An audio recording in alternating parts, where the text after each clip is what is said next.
मैनपुरी बसपा की राष्ट्रीय अध्यक्ष एवं पूर्व मुख्यमंत्री सुश्री मायावती जी का 68वां जन्मदिन राधा रमन रोड स्थित मयंक गार्डन में बड़े हर्ष उल्लास के साथ जिला अध्यक्ष प्रेमचंद साग की अध्यक्षता में संकल्प दिवस के रूप में मनाया गया। इसमें मुख्य अतिथि के रूप में मंडल प्रभारी संतोष आनंद ने भाग लिया। यहाँ सभी पार्टी कार्यकर्ताओं ने बसपा सुप्रीमो को हार्दिक बधाई देते हुए उनके उज्जवल भविष्य की कामना की तथा आगामी लोकसभा चुनाव में बहन जी को प्रधानमंत्री बनाने के लिए संकल्प लिया गया और कार्यकर्ताओं में जोश भरा गया।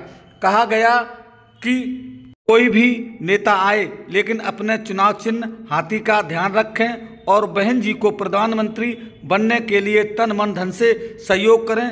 जन्म दिवस पर गौरव नंदन सविता, प्रभुदयाल जाटव, सुनील वर्मा, मनीष सागर, जमालुद्दीन सिद्दीकी, आनंद पांडे, लायक सिंह, ब्रजेश, किशन गुड्डू, राम नरेश वर्मा, सत्येंद्र दिवाकर, राजेश जाटव, राजेंद्र सिंह सोनी, प्रमिलेश सिंह, नरेंद्र प्रधान, सनोज कुमार, अशोक कुमार, योगेश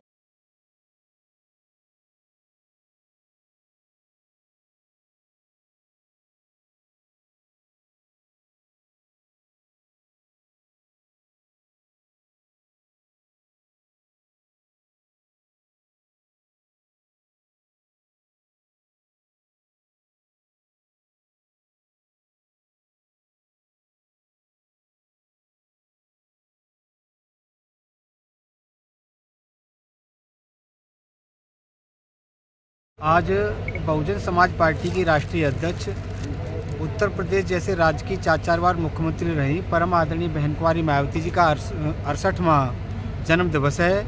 हम सभी बहुजन समाज पार्टी के कार्यकर्ता पदाधिकारी अपनी प्रिय नेता आदरणीय बहन कुमारी मायावती जी को उनकी दीर्घ आयु की कामना करते हैं।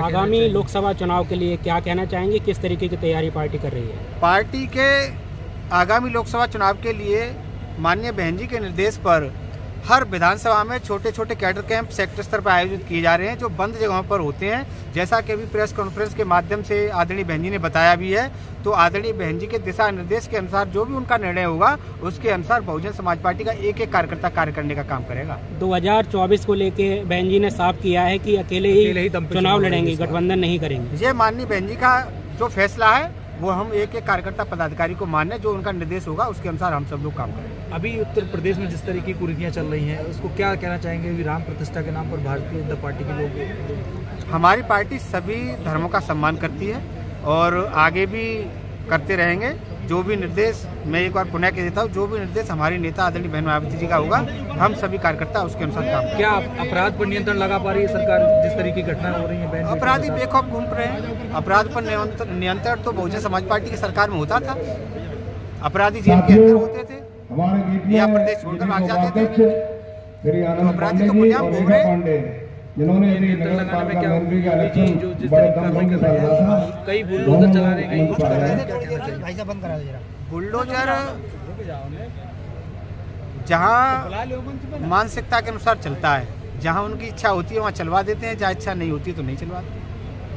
तो क्या लगता है जो आगामी लोकसभा चुनाव होंगे सभी समृद्ध जातियों का समर्थन प्राप्त करते हो? क्या लगता है? बहुजन समाज पार्टी समाज से गठबंधन करती है, विशेष जातियों से गठबंधन करती है, कार्यकर्ताओं के साथ गठबंधन करती है और कार्यकर्ता दिनों रात बहुजन समाज पार्टी के लिए काम करते हैं और वो मेहनत वोट में तब्दील होती है।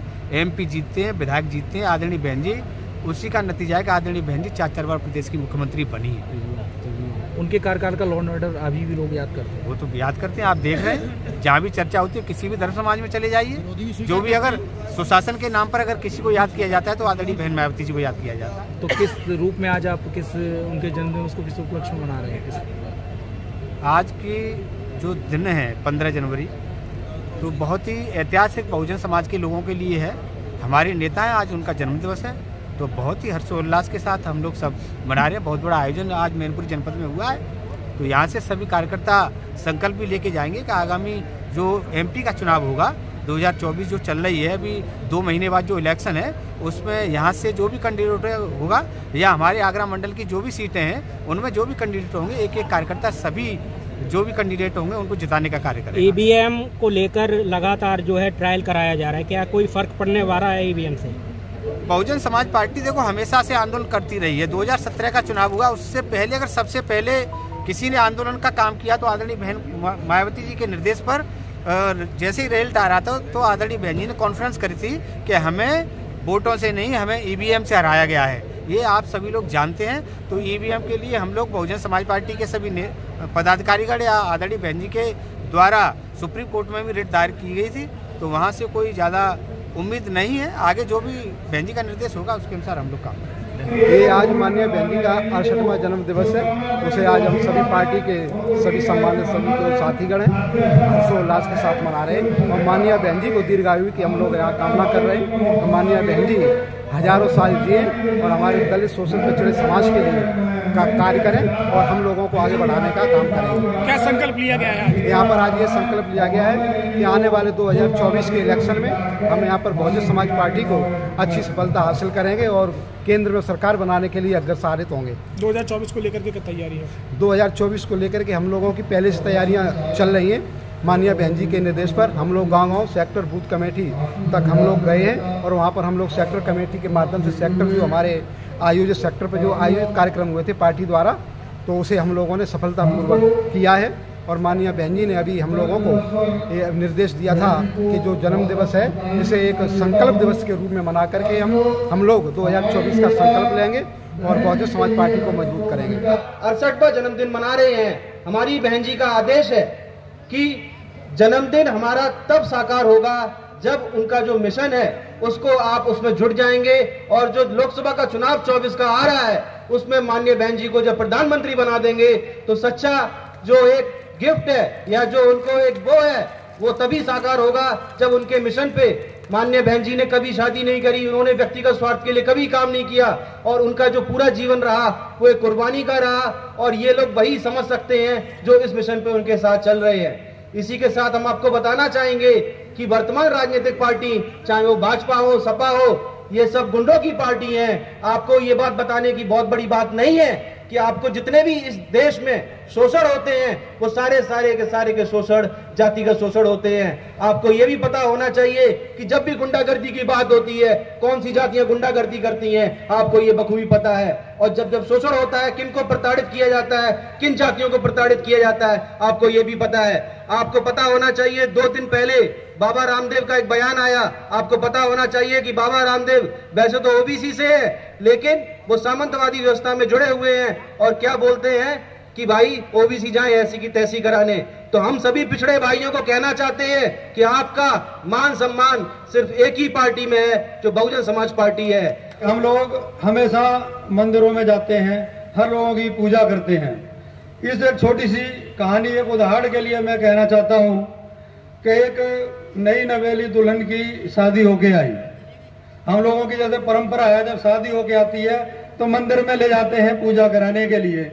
तो एक बहू आई, बहुत पढ़ी लिखी थी, तो सासू माँ ने कहा कि चलिए आज बहू कल मंदिर जाना है, वहाँ एक देवी माँ रहती है हमारी, वहाँ हमने पूजा अर्चना करनी है। तो भाई वहाँ पे जब लेके गए, जब मंदिर में बहू को लेके गए तो वहाँ मंदिर के बाहर एक शेर खड़ा हुआ था। तो बहू डर गई कि माँ जी ये शेर खड़ा हुआ है सामने, ये तो हमें खा लेगा, क्यों जा रहे हैं? सासू माँ कहने लगी बहू डरे मत, ये तो पत्थर का शेर है, ये तुझे कुछ नहीं कहेगा। वो समझ गई। थोड़ा आगे गए, वहां एक गाय बछड़े को दूध पिला रही थी। बहू कहने लगी माँ जी ये बछड़ा गाय का दूध पी रहा है, चलिए कुछ दूध इसका निकाल लेते हैं। उन्होंने कहा बहू ये कुछ नहीं, दूध नहीं देती है तो पत्थर की है। उन्होंने कहा बहू तो हमें बिल्कुल मूर्ख मिल गई है, इसको कुछ समझ ही नहीं है।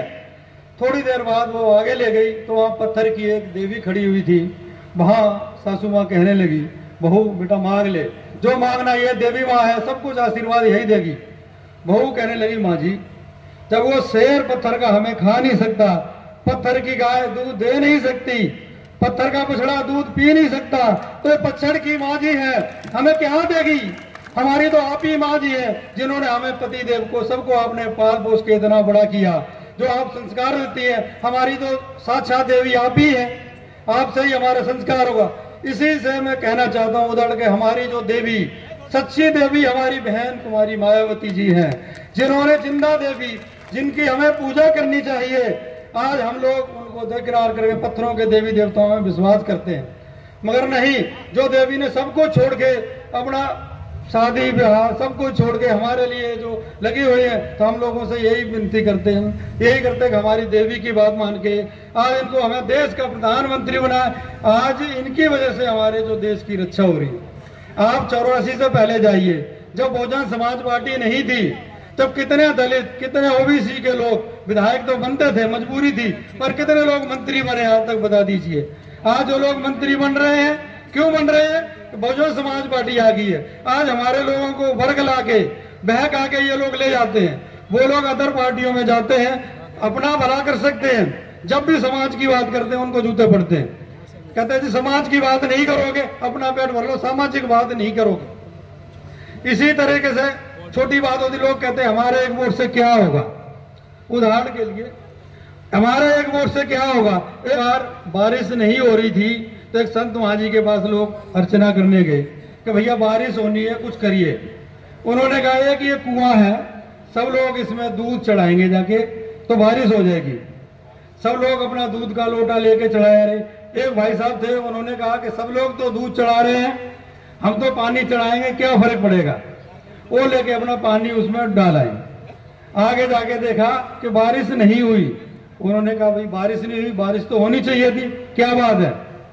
मगर जब जाके देखा कि चलिए चल के देखते हैं, जब लोग वहां चल के जाके देखा तो कुएं में एक बूंद भी दूध नहीं, सारा का सारा पानी। सभी लोग यही समझ के वहां पानी चढ़ाया कि वो डालेंगे, वो डालेंगे। यही आज हमारे समाज की बात, लोग कहते हैं हमारे एक वोट से क्या होगा, एक वोट से ही सब कुछ होगा। दीर्घायु होने की कामना करते हैं तथा असली बधाई और शुभकामनाएं तब होगी जब हम लोग अपना एक एक वोट एक एक समाज से इकट्ठा करके डाल के बहन जी को प्रधानमंत्री बना लें।